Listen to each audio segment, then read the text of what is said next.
Assalamualaikum, halo teman-teman. Bertemu lagi dengan saya Jessica Eka Putri dengan NIM 5620202023. Di video yang ke-8 dengan tema bahasan kita pada video kali ini adalah teknologi dan industri game. Ayo kita lanjut ke materi ya guys.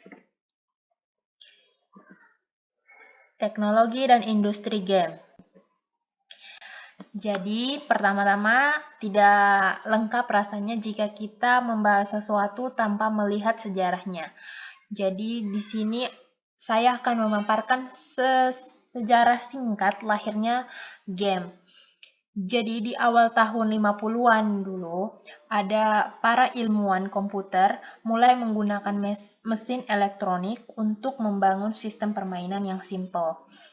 Ya, dan ada beberapa sistem yang dihasilkan. Contohnya Barty the Brain.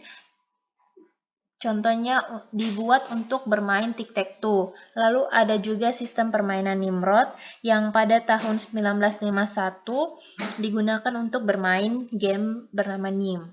Bukan nomor induk mahasiswa ya kawan-kawan, tapi namanya gamenya NIM. Lalu perkembangannya berlanjut, buktinya pada tahun 1961 ada sekelompok mahasiswa yang kreatif dari Universitas Massachusetts Institute of Technology mengembangkan Space War yang dikenal sebagai salah satu video game pertama untuk komputer PDP-1. Game ini dapat dimainkan oleh 2 orang dengan model game adalah simulasi perang di ruang angkasa. Lalu, kisah sejarah ini berlanjut hingga pada tahun 1966, seseorang yang bernama Ralph Baer, jadi Ralph ini mendapat ide untuk menghubungkan perangkat hiburan ke monitor televisi. Lalu, dia mempresentasikan idenya ke bosnya yang ada di Sundress dan mendapat persetujuan. Lalu hadir William Harrison dan William Rush. Mereka menyempurnakan konsep Ralph tadi ke dalam prototipe brown box dari konsol video rumahan yang mendapat pengakuan universal. Dan secara bersamaan pula, Nolan Bushnell dan Ted Dabney memiliki ide untuk membuat lemari yang dioperasikan dengan koin yang menampung komputer mikro kecil dan murah untuk menjalankan Space War. Jadi ini awal mula lahirnya industri game ya kawan-kawan. Lanjut. Lalu pada tahun 1971, Nolan Bushnell dan Ted Dabney mengembangkan komputer space dengan Nothing Associates, game arcade pertama yang diakui. Setelah itu, Bushnell terinspirasi oleh permainan tenis meja di Otzi, menyewa Alan Alcorn dengan maksud mengembangkan versi arcade dari permainan tersebut dan ia menggunakan sirkuit elektronik diskrit. Atari Pong dirilis pada akhir tahun 1972 dan dianggap sebagai game arcade pertama yang sukses. Hal tersebut memicu pertumbuhan industri arcade di Amerika Serikat dari produsen game yang dioperasikan dengan koin seperti Williams, Chicago Coin, dan anak perusahaan Bally Manufacturing Midway, dan startup baru seperti Ramtech dan Allied Leisure. Penerbit video game besar pertama muncul selama tahun 1980-an, terutama sistem sebelumnya yang populer bersama dengan beberapa game konsol.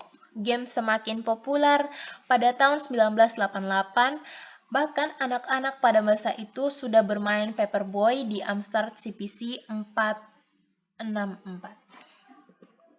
Jadi ini foto bentuk game yang ada di masa itu, yang di masa kejayaannya. Ini yang namanya game Pong tadi ya teman-teman. Ini dimainkan dalam komputer kecil dimasukkan dalam lemari kayu seperti ini. Ini Pong yang dimainkan oleh 2 orang, ya. Lalu ini yang namanya Space War, teman-teman. Ini pertama kali dimainkan oleh sekelompok mahasiswa tadi ya, yang menciptakan ilmuwan komputer tuh. Jadi ini perang di luar angkasa. Lanjut. Nah, ini juga contoh game pada masa itu ya, teman-teman, yang ada di dalam kotak kayu. Ini populer di mall-mall ya, teman-teman. Banyak kita temukan di mall-mall. Kita lanjut. Dan pada tahun 2000-an menunjukkan inovasi pada konsol dan PC, dan pasar yang semakin kompetitif untuk sistem game portable. Fenomena modifikasi video game buatan pengguna untuk game. Salah satu tren yang dimulai selama Wolfenstein 3D dan Doom era berlanjut hingga awal abad ke-21. Beberapa contohnya termasuk turnamen tidak nyata yang memungkinkan pemain untuk mengimpor adegan 3D SMAX untuk digunakan sebagai model karakter, dan Maxis The Sims, di mana pemain dapat membuat objek khusus. Namun, konsol dan game untuk mereka dapat diperoleh dengan mudah karena ada di pasar abu-abu yang kuat yang mengimpor dan mendistribusikannya ke seluruh negeri. For your information guys, konsol PlayStation atau PS pertama diluncurkan di Jepang pada tahun 1994 bulan Desember. PlayStation menjadi konsol pertama yang berhasil terjual lebih dari 100 juta unit. PlayStation sejatinya itu tidak memiliki hard drive. Sony meluncurkan PlayStation 2 pada Maret tahun 2000, dan sampai sekarang PlayStation 2 masih menjadi konsol yang paling laku sepanjang sejarah. Dan PlayStation masih sampai sekarang ya, ketenaran PlayStation, dan sekarang udah PlayStation ke-5 ya guys. Siapa di sini main PlayStation? Oh ya, informasi ini saya kutip dari hybrid.co.id. Lanjut, ada tadi video game, yang ini game online. Game online adalah game yang memanfaatkan jaringan internet. Menurut Andrew Rawlings and Ernest Adams, game online lebih tepat disebut teknologi dibandingkan sebagai sebuah permainan, karena di dalamnya tidak hanya ada karena di dalamnya memiliki mekanisme yang menghubungkan pemain bersama dibandingkan hanya sebuah permainan kosong ya, tapi dia ada teknologi yang menghubungkan pemain yang berjarak jauh bahkan ya.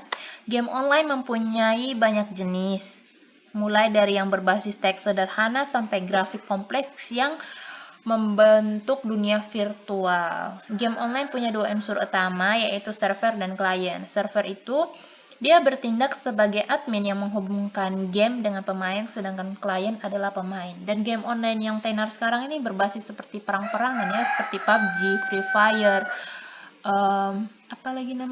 Mobile Legend ya, yang sedang tenar saat ini.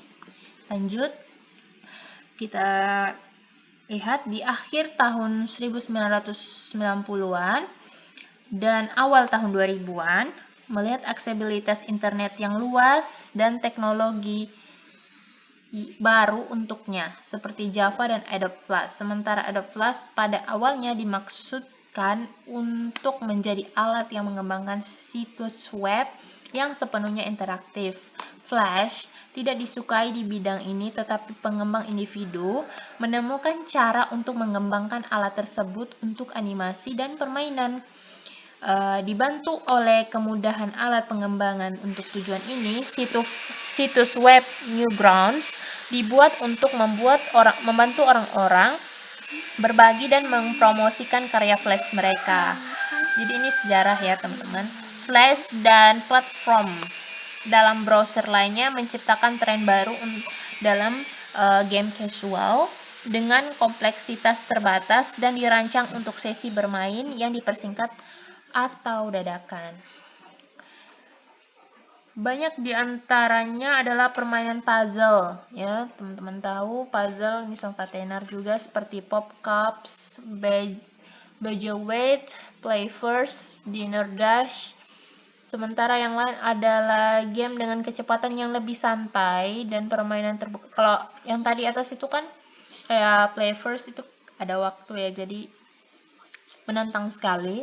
Lalu ada yang kecepatannya lebih santai dan permainan terbuka seperti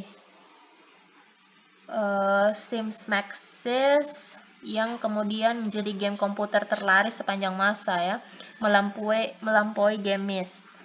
Saat situs media sosial mulai tumbuh, game jejaring sosial pertama muncul di platform sosial. Permainan ini seringkali didasarkan pada mekanisme permainan casual, biasanya mengandalkan pengguna untuk berinteraksi dengan teman mereka melalui situs media sosial untuk mendapatkan bentuk energi untuk terus bermain. Contohnya kayak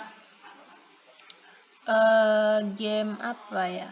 Oh, saya sempat main Criminal Case, itu harus terhubung ke Facebook, berlomba-lomba dengan teman-teman yang ada di Facebook juga yang mendapatkan bintang paling banyak, jadi dapat energi juga lebih banyak kalau sudah terhubung di Facebook. Contohnya Criminal Case. PUBG juga sepertinya terhubung dengan Facebook juga. Ada Happy Farm yang dirilis di Cina tahun 2008 dianggap sebagai game online terbesar pertama. Happy Farm menjadi inspirasi langsung untuk Farmville yang memiliki lebih dari 80 juta pengguna aktif di seluruh dunia pada tahun 2010, termasuk mama saya nih pemain ini juga. Oke, lanjut. Jadi kita bahas sekarang ada jenis-jenis game. Jenis-jenis game itu terbagi dalam 4 ya. Ada PC games, games yang dimainkan di laptop atau personal komputer. Contohnya Minecraft ya. Biasanya saya lihat ada anak-anak main di Minecraft. Ada juga PUBG yang bisa main di laptop ya. Contoh konsol game, handheld games, kita game kedua. Contohnya Sony PSP atau Nintendo DS. Ini game yang main di konsol khusus ya. Lalu ada konsol game, contohnya PlayStation hingga Xbox. Dan yang paling populer adalah mobile games, games yang dimainkan di handphone. Ini paling populer, paling tenar. Lalu, industri game, berdasarkan laporan Newzoo, industri mobile. Game di Asia Tenggara menghasilkan lebih dari 4,3 miliar dolar Amerika pada tahun 2019. Coba bayangkan. Gila sekali ya peluang bisnis di industri game ini. Angka ini melampaui gabungan industri game PC dan konsol yang hanya menghasilkan 1,4 miliar dolar Amerika Serikat. Situasi serupa juga terjadi di Indonesia. Melansir dari halaman Statista, pendapatan industri mobile game di dalam negeri diprediksi akan mencapai 672 juta dolar, guys. Wah, gila ya. Amerika Serikat pada tahun 2020, waktu awal-awal pandemi kemarin, angka itu naik 4,8% dibandingkan tahun-tahun sebelumnya. Lanjut. Ini ada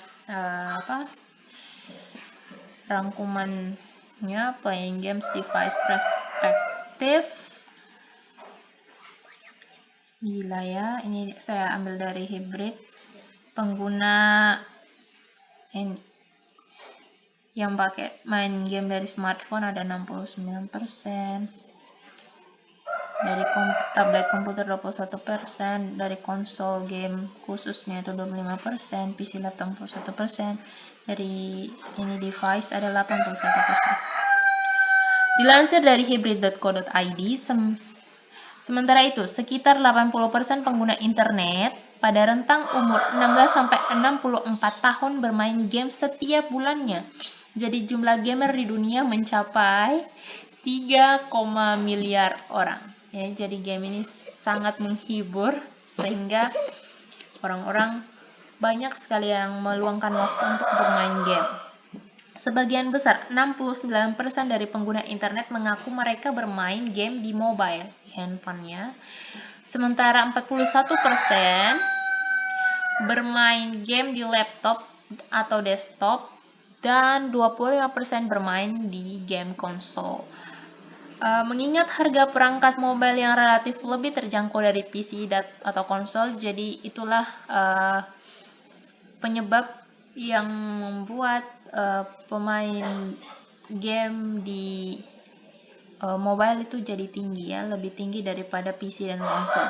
Bisnis mobile game juga terbukti menguntungkan ya. Menurut App Annie, pengguna smartphone menghabiskan sekitar 65